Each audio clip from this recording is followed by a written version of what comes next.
So congratulations on the win. Obviously, you've had a few minutes to sort of sink in. Not enough time to have a shower, clearly, but talk to us about your feelings on the fight, your performance, and everything that went on. Oh, thank you so much, mate. I felt it was a very good performance. It's mad because I was visualizing in my head before this fight. Obviously, I'm going for the finish. I'm wanting to get the finish. You want to make it exciting. But I kind of kept on seeing in my head that it was going to be a bit of a firefight. Do you know what I mean? Like one landing punches, the other one landing punches. Do you know what I mean? The main thing I wanted to do was try and stop his takedowns, which I did. I was successful with all of that. It's a credit to all my amazing training partners that I was able to do that. Shout out Simeon Powell. But even in the corner, like the little adjustments I was able to make, I was proud of myself, and I was proud of my corner team because they did an absolutely amazing job. You know, along with my dad and Paulie, like telling me certain things that was gonna edge me out in that third round. It was literally game changing in that fight. So I had to go through a firefight. I knew it was going to be tough. Ion Cutelaba always comes to fight. I'm happy I got the win. I'm happy I got into a tough fight, and onwards and upwards. He's obviously an interesting character, I think that's fair to say, and he fights in an interesting way sometimes too. Sometimes he kind of just spazzes out and throws random stuff. So I don't know what exactly you were expecting from him, but was there anything in there that he did that you completely took you by surprise? Low kicks. He definitely kicked a lot more than I expected, and you know, threw some spinning back kicks and stuff. I kind of seen it in spurts in some of his fights, but he definitely threw it a lot more against me. I definitely prepared myself well for the antics that he was going to throw, especially, you know, at weigh-ins and, you know, even in the cage and coming out aggressive. And that's why I felt so calm in the storm of what he likes to present, like, you know, being a bit crazy and a bit mad. But I knew once the fight started, as long as you stay calm, stoic, you'll be able to overcome anything he has to throw at you. And ultimately, that's what I did. Would you say that's one of the areas you're improving in the most is composure in the cage? Oh, 100%. And there's still so much more that I can do. I definitely said that in my first run. There was a lot more that I can do. But it was good that I was able to keep my composure and still land the shots that I wanted to land and you know, land some shots that were definitely hurting him. You know, I definitely seen his face. Obviously, my face got marked up a little bit, but I definitely marked him up. And, you know, just staying calm in those situations, trying to adjust on the fly. So, yeah, I was happy. Now, a bit of an odd one, 30-27 for you, 30-27 for him. Curious what's going through your mind as that's being read out.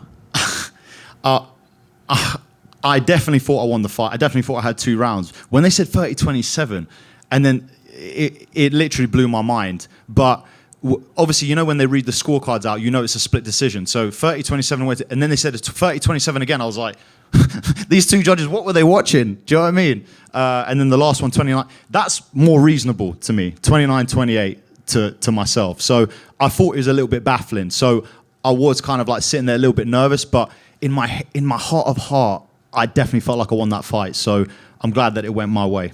Congratulations, man. Thank you, mate. Right here. Yes, you know, you kind of talked about it. You know, he's thrown a lot more leg kicks and maybe just kicks in general. I mean, they kept showing this graphic on the screen about the total strikes between rounds, and he like tripled you in the first round. Was that just like he came out with stuff you weren't prepared for, and that was just the adjustment aspect of it? Because even the broadcast was just like, why is Modestas standing there taking photos, as Daniel Cormier said, or was that more to like you weren't ready and you had to make these adjustments on the fly?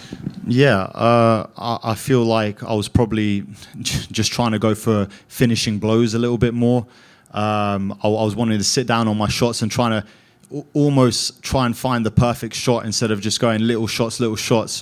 Again, my corner team was telling me, you know, you don't have to freaking go all out in each shot to try and knock them out. You know, you've got to just find little, you know, just slowly work it away, tap it down, you know, chop the tree until it finally falls down. So, yeah, I was kind of, obviously I believe in my power and stuff like this. He did a very good job of dipping underneath and stuff like that.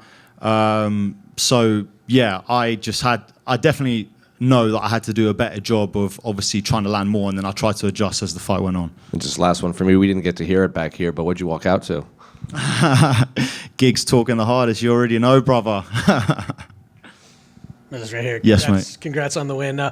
Wildly successful second run with the OC, 5-1 now, obviously. Is this one of those cases where you needed to go through that early adversity to get back here and be successful? Oh, definitely. I feel like I was probably a bit too... It's mad because 26 realistically in fighting isn't like crazy young. I mean, you've got guys now that are doing well, 26, but everyone's journey is different. I definitely feel that for me. Maybe that was part of my personal journey. I needed to do it better a little bit later. I need to learn from those mistakes. Otherwise, I would never be able to do what I'm doing right now. I'll never be able to do as good as I am right now if it wasn't for those lessons. So I look at that as a blessing. I had to go through that.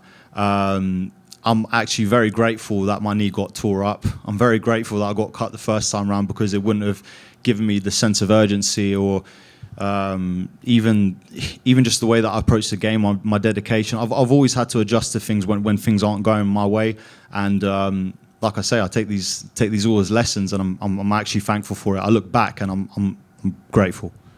People have been, let's say, critical of the light heavyweight division over the last few years in terms of depth and everything. But when you look at your fight, when you look at even the fight before yours with Navajo Sterling, do you see these bright spots as far as the future is concerned? Oh, yeah, 100%. I mean, like I say, now you got me coming up in the division. I'm looking at that top 15 right now. I've had 3 wins on the trot.